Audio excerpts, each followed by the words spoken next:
Night ஃபுல்லாக charge பண்ணிட்டு காலையில் எழுந்துச்சி பார்த்தா வெறும் 30% தான் சார்ஜ் இருக்கா? இது உங்கள் ஃபோனோட ப்ராப்ளம் இல்லை, நீங்கள் ஃபோனில் வச்சுருக்க செட்டிங்ஸோட ப்ராப்ளம்.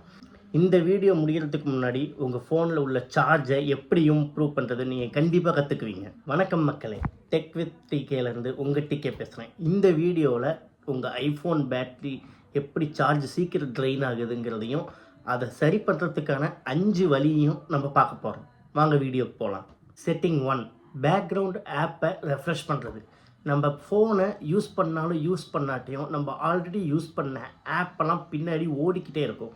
அதை நம்ம எப்படி ரெஃப்ரெஷ் பண்ணணும்? செட்டிங்ஸில் போய் ஜென்ரலுக்குள்ளே போய் பேக்ரவுண்ட் ஆப் ரெஃப்ரெஷ்னு இருக்கும், அதை நீங்கள் கண்டிப்பாக ரெஃப்ரெஷ் பண்ணணும். நீங்கள் யூஸ் பண்ணுற இன்ஸ்டாகிராம், ஃபேஸ்புக், ட்விட்டர் இது எல்லாமே உங்களோட பேட்டரியை சீக்கிரமாக ட்ரெயின் பண்ணும். அதை எல்லாத்தையும் நீங்கள் ரெஃப்ரெஷ் பண்ணுங்கள். செட்டிங் 2, லொக்கேஷன் சர்வீசஸை ஆஃப் பண்ணுங்கள். நீங்கள் நார்மலாக செட்டிங்ஸில் போய் உங்கள் லொக்கேஷனை ஆஃப் பண்ணால் மட்டும் போதாது.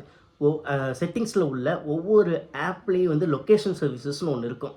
அது உங்கள் பேட்டரியை சீக்கிரமாக உறிஞ்சிடும். அதனால் அந்த ஒவ்வொரு ஆப்லையும் போய் செட்டிங்ஸில் உள்ள ஆப்பில் போய் அந்த லொக்கேஷன் சர்வீசஸ்ங்கிறத ஆஃப் பண்ணிடுங்க. அது உங்கள் சார்ஜ் குறையாமல் பார்த்துக்கிறதுக்கு ரொம்பவே யூஸ்ஃபுல்லாக இருக்கும்.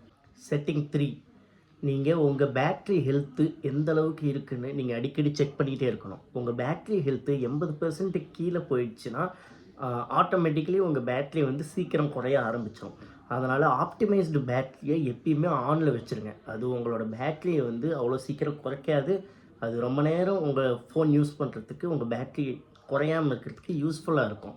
செட்டிங்ஸில் போய் பேட்ரி ஹெல்த்தில் பேட்ரி ஹெல்த் ஆப்டிமைஸ்டுன்னு இருக்கும், அதை ஆனில் வச்சுக்கோங்க எப்பயுமே. செட்டிங் 4, நோட்டிஃபிகேஷன்ஸாக ஆஃப் பண்ணுங்கள்.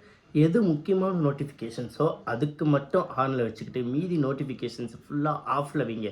கண்டதுக்கெல்லாம் நோட்டிஃபிகேஷன் உங்கள் ஃபோனில் லைட் எரிஞ்சிக்கிட்டு நோட்டிஃபிகேஷன் வந்துக்கிட்டே இருக்கும். நீங்கள் பார்த்தாலும் பார்க்கலைனாலும் நோட்டிஃபிகேஷன் ஆனில் வச்சுருக்கும்போது அந்த நோட்டிஃபிகேஷன் எதுக்கு அது யூஸே கிடையாது. அதனால் நோட்டிஃபிகேஷன்ஸை ஆஃப் பண்ணுங்கள். எது தேவையான நோட்டிஃபிகேஷனோ அதுக்கு மட்டும் ஆனில் வச்சுக்கோங்க. அது உங்கள் பேட்ரி குறையாமல் பாதுகாக்கும். லாஸ்ட் செட்டிங் நம்பர் 5, உங்களோட ஆட்டோ பிரைட்னஸை ஆனில் வைங்க.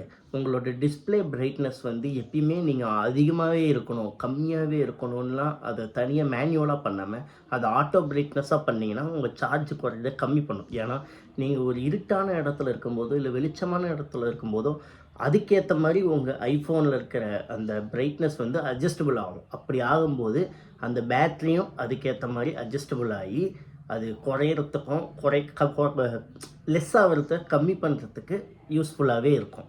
அதனால் உங்கள் செட்டிங்ஸில் பிரைட்னஸில் ஆட்டோ அட்ஜஸ்டபிள் பிரைட்னஸை வைங்க.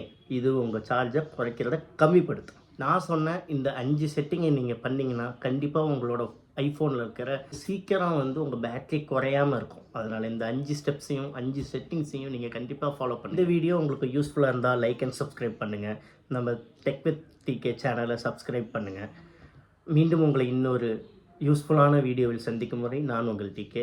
Good bye.